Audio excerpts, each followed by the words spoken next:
Malheureusement, pas tout le monde réussit à prouver qu'ils sont le vrai Jésus-Christ. Ou des Moïse, il y a des Moïse encore, c'est encore à la mode. Il y a plus de Beatles, par exemple. Il y en a des gens maintenant. À cette heure, c'est plus, ils se prennent pour les Beatles. Ou quelqu'un qui se fait, qui a été capturé par les ovnis. Ça devient de plus en plus à la mode. Moins c'est religieux, plus la folie devient ordinaire. Mais pendant longtemps, c'était Jésus qui était le numéro un dans ce que les gens voulaient devenir. Alors, Shakti Yavesh, c'est un peu comme ça. En Inde, aussitôt qu'un gourou va faire des milliers de disciples, ils vont dire Shakti Yavesh. He is God. C'est Dieu. Alors, il y a une différence quand même entre faire beaucoup de disciples et être un Shakti Yavesh. Comme Céline Dion va faire beaucoup de disciples, elle va vendre des millions de choses. Ça ne veut pas dire vraiment qu'elle est Shakti Yavesh. Il y a toujours Vibhuti, il y a toujours les manifestations de l'énergie divine qui est là, mais ça ne veut pas dire que tu es vraiment mis en pouvoir pour promouvoir le Dharma. Comme Céline Dion, ne promouvoit pas trop le Dharma. Même lorsque, bon, elle a parlé, elle a dit quand il y a eu Katrina, elle a parlé à la télévision partout en disant que le gouvernement a été responsable, ça va pas assez vite. Il faut aller plus vite, il faut aider les gens. Je donne $1 million pour aider les gens. Mais c'est arrivé, elle a fait ça le jour même où son nouveau vidéoclip était en promotion, et puis son nouveau disque et sa nouvelle tournée. C'est un drôle de hasard. On a profité de la situation. Peut-être, j'ai rien dit là. Vous voyez, je fais quelques blagues là. Mais il y a des choses, on est un peu quand même dans l'âge de querelle et d'hypocrisie. Il y a pas que le pur amour qu'on voit un peu partout. Alors, Shakti Yavesh Avatar. Alors, c'est là qu'il ne faut pas mélanger. Si quelqu'un est un gourou, Mohamed, Winston Churchill ou n'importe quoi, qui va faire des choses de grand, ça ne veut pas dire qu'ils sont Bhagavan. Il y a une très grande différence. C'est pour ça que j'ai mis Shakti Yavesh, le dernier type d'avatar. Il y a une grande différence entre les Purusha avatars qui sont à la source de l'univers qu'un Shakti Yavesh avatar qui, lui, est mis en pouvoir pour promouvoir certaines choses, certaines parties du Dharma. Très, très grande différence. Le problème de l'âme conditionnée, c'est qu'ils vont tout mélanger et mettre que tout ça est tout un. Et si on mélange trop, mais là, ça devient souvent de l'idolâtrie. Ça va prendre ton Shakti Yavesh local comme étant la seule forme de Dieu. Et seul Jésus est Dieu et rien ne peut être Dieu. Ou seul Bouddha est Dieu et rien d'autre ne peut être Dieu. Alors, il faut, là, ça nous donne ici un peu de matière pour pouvoir bien discriminer. Alors, c'est quoi ici les grands principes? Les grands principes, c'est que l'absolu total, dans sa forme la plus transcendantale, est dans la forme de Bhagavan. Il est complètement hors de tout ce qui est matériel. Dans sa forme moins transcendantale, plus immanente, ça veut dire présente dans le monde, et il est dans sa forme de Paramatma. Ça, c'est les deux grands principes. Et lorsqu'on dit Vishnu, la plupart du temps, c'est ça ici. Kshirodakasha Vishnu, Garbhodakasha Vishnu, Karnadakasha Vishnu. Ça, c'est les formes de Vishnu traditionnelles. Et lorsqu'on va parler d'avatar, ils viennent de ces Vishnus-là, les différents avatars. Alors ici, on comprend que Krishna, qui est Swayam Bhagavan, le Bhagavan originel. Dans tous les Bhagavans, on a Krishna, il y a Rama, il y a Narayan. Il y a différentes formes de Bhagavan. Krishna, lui, est Swayam Bhagavan. Alors, il y a une grande différence entre Krishna, qui est Swayam Bhagavan, et puis Garbhodakasha Vishnu, par exemple, qui est une manifestation qui vient de Karanadakasha Vishnu. Alors, dans la théorie normale des avatars, les lila avatars que j'ai pas décrits, qui me reste le dernier à décrire, qui sont les plus compliqués un peu à décrire. Lila avatar, c'est qui viennent pour faire des activités.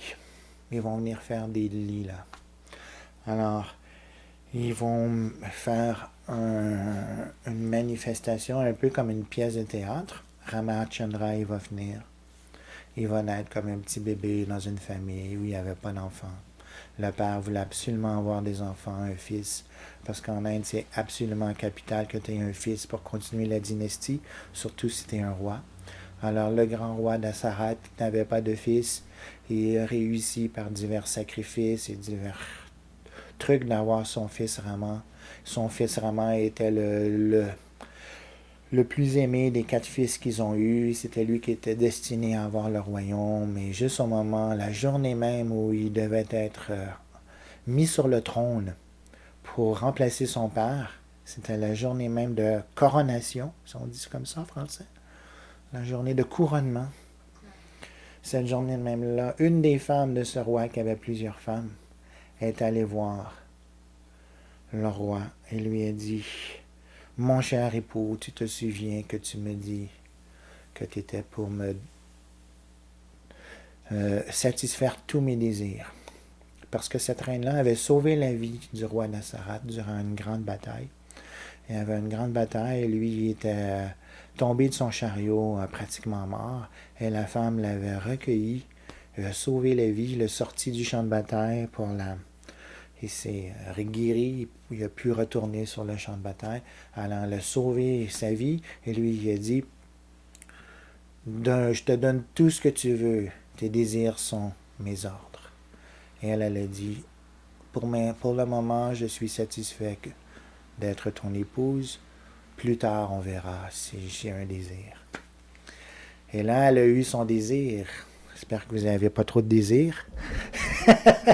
Elle a eu son désir. La journée du couronnement, que ça devait être le lendemain, juste avant la veille, elle a dit: je désire que ce ne soit pas Ram qui soit mis sur leur trône, mais mon fils à moi qui s'appelle Bharata.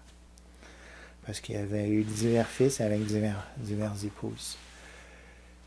Et là, elle a dit: tu m'as promis que tu étais pour satisfaire tous mes désirs, il faut que tu tiennes ta promesse si tu es un roi digne de ce nom.